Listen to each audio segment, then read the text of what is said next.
298 Rose School of Thought, l'église de Monsieur Fool? Lumian fut à la fois surpris et pas surpris par la réponse. Il ne s'attendait pas à ce que l'église du Fou compte un grand nombre de billondés issus de la voix des prisonniers, mais il pensait que, selon la description de la Bible, il n'était pas trop surprenant que quelqu'un de n'importe quelle voix paraisse. Franca sourit et commença à expliquer en détail. En fait, la voix du prisonnier des au-delà de l'école de pensée rose et la voix du prisonnier des au-delà de l'église du Fou n'en faisaient qu'une. Ils se sont fracturés plus tard? Lumian se hasarda à deviner. Franca confirma laconiquement.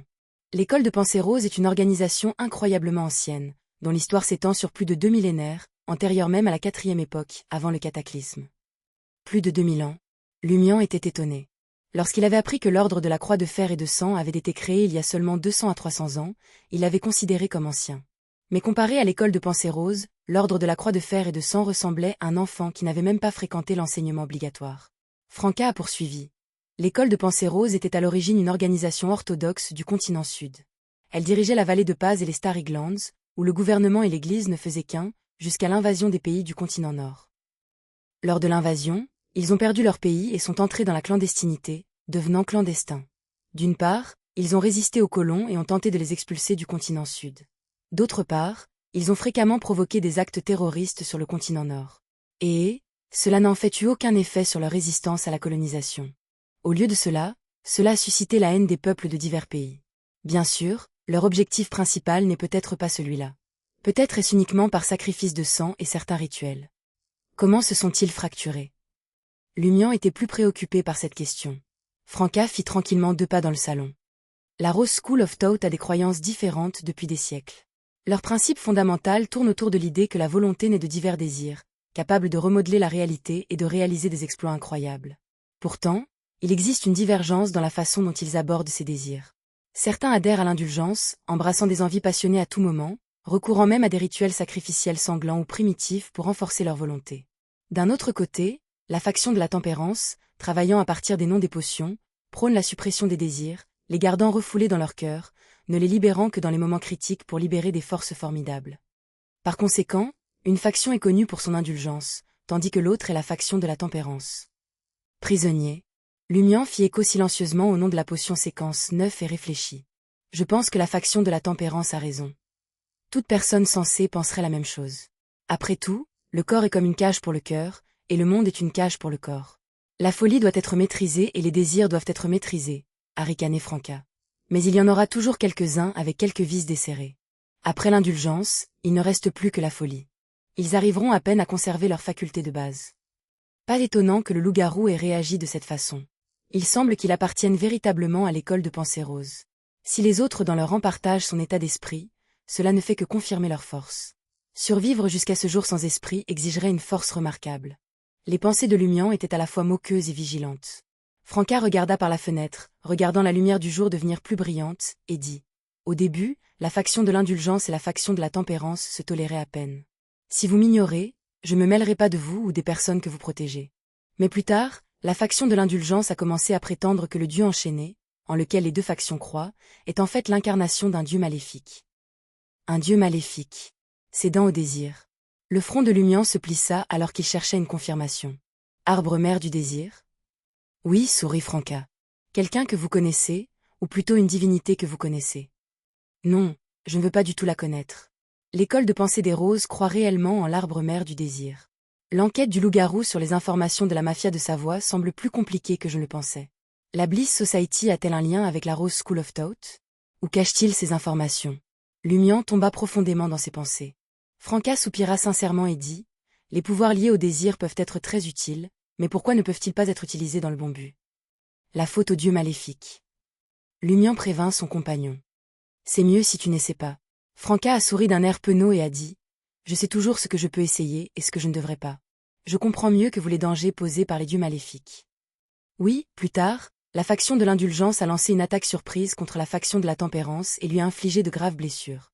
Les membres restants de la faction de la tempérance ont fui dans un état lamentable et ont été pourchassés pendant longtemps jusqu'à s'ils trouvent la protection de Monsieur Fool. J'ai entendu dire que Saint Charon de l'église de Monsieur Fool était autrefois membre de la faction de tempérance. De même pour l'ange du Saint-Esprit à côté du trône de Monsieur Fool. La faction d'indulgence est terriblement puissante pour pouvoir traquer la faction de tempérance dirigée par les anges et les envoyer se précipiter. Il ne fait aucun doute qu'ils ont des anges, et pas un seul. Et l'église de Monsieur Foule peut protéger la faction de la tempérance. Après avoir entendu cela, Lumian a acquis une compréhension approximative de l'histoire de l'école de Pensée Rose. Il devint plus confiant dans la force de l'église du fou et associa certains noms de la Bible à des personnages significatifs de la réalité. Simultanément, il comprit pourquoi le chevalier des épées, l'autre détenteur d'une carte arcane mineure, avait l'intention de faire sauter l'entrepôt d'armes de l'école de la Pensée Rose. Et devrions-nous arrêter de l'appeler l'école de la Pensée Rose? Ne pouvons-nous pas simplement l'appeler l'école de l'indulgence? Raila Lumian. Franca a répondu avec amusement. Quel nom boiteux. Pensez-vous que chaque organisation secrète est aussi peu créative que l'ordre de la Croix de Fer et du Sang? Pendant qu'ils discutaient, ils entendirent la démarche familière de Jenna approcher. Jenna ouvrit la porte et fut surprise de trouver Lumian debout là. Quelque chose lui est arrivé la nuit dernière, a expliqué Franca. Que s'est-il passé? Jenna a scruté Lumian mais n'a trouvé aucun signe de blessure. Franca a brièvement raconté l'école de pensée du loup-garou et de la rose, laissant de côté le lien profond qui la liait, elle, Lumian, et l'église du fou. Plus Jenna écoutait, plus elle devenait alarmée. Elle estimait qu'une séquence 9 n'était rien dans le monde du mysticisme. Sa détermination à devenir une instigatrice le plus tôt possible s'est renforcée. Après la discussion, Franca a ajouté. Je vais vous expliquer brièvement la situation du zombie et du ret afin que vous ne vous précipitiez pas sans rien savoir ou que vous ne ressentiez pas l'anomalie sans vous en rendre compte. Par rapport au loup-garou, la plus grande transformation d'un zombie est sa robustesse semblable à celle de l'acier. Ils n'ont pas peur du feu, des balles ou des boulets de canon. Vous devez toucher le même endroit plus de 5 fois de suite pour percer leur défense. En tant que zombies, tant que leur tête reste intacte, ils ne sont pas en danger.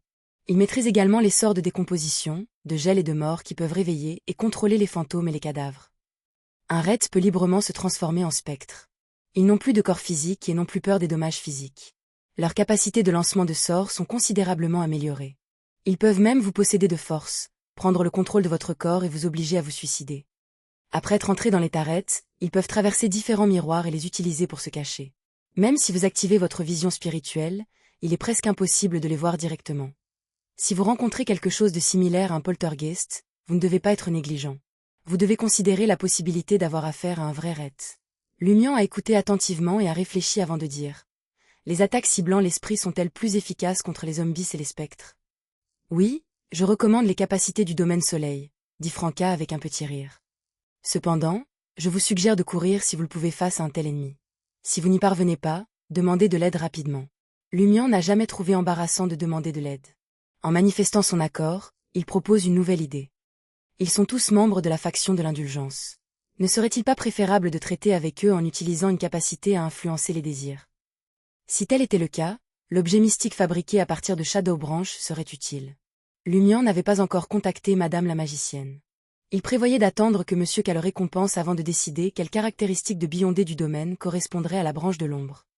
En théorie, oui, mais cela pourrait avoir l'effet inverse, l'a prévenu Franca. Après avoir discuté de l'école de Pensée Rose, Jenna a raconté comment elle avait été recrutée comme informatrice et a fourni des informations sur le cloître de Deep Valley. Franca se sentait vraiment heureuse pour elle. C'est vrai. De cette façon, vous aurez une source fixe de ressources, mais les fonctionnaires sont très stricts sur les éléments clés. Vous ne pouvez pas compter entièrement sur eux. Lumian ne s'attendait pas à ce que Valentine soit également dans le quartier du marché. Il était préoccupé par son manque de déguisement nécessaire. Les lunettes indiscrètes mystérieuses ne pouvaient être utilisées qu'à des moments critiques. Après réflexion, il dit à Jenna, « Montrez votre dévotion au soleil éternel de feu devant purificateur rapportera des gains inattendus. Vous semblez très expérimenté. » Les yeux de Jenna se tournèrent, sentant que Ciel détenait de nombreux secrets. En quittant le 3 rue des Blouses Blanches, Lumian retourna tranquillement vers la salle de Balbrise. Plus il se plongeait dans les organisations secrètes, plus il sentait son manque de connaissances sur le mysticisme. Lumian sirota un verre d'absinthe et s'installa dans son bureau. Juste au moment où il était sur le point de trouver une position plus confortable, la lumière des étoiles jaillit, formant une porte éblouissante et rêveuse. La porte s'ouvrit et Madame la magicienne sortit. Aujourd'hui, elle portait une chemise beige, une robe jaune brunâtre et des bottes en cuir marron foncé. « Qu'est-ce qu'il y a ?» Lumian se leva. Madame la magicienne sourit et répondit. L'ami dont j'ai parlé plus tôt, celui qui peut vous aider à déchiffrer les éléments symboliques, a terminé son récent travail et est en courte vacances. Je vais vous emmener chez lui maintenant. Lumian a répondu avec un enthousiasme inhabituel. Très bien.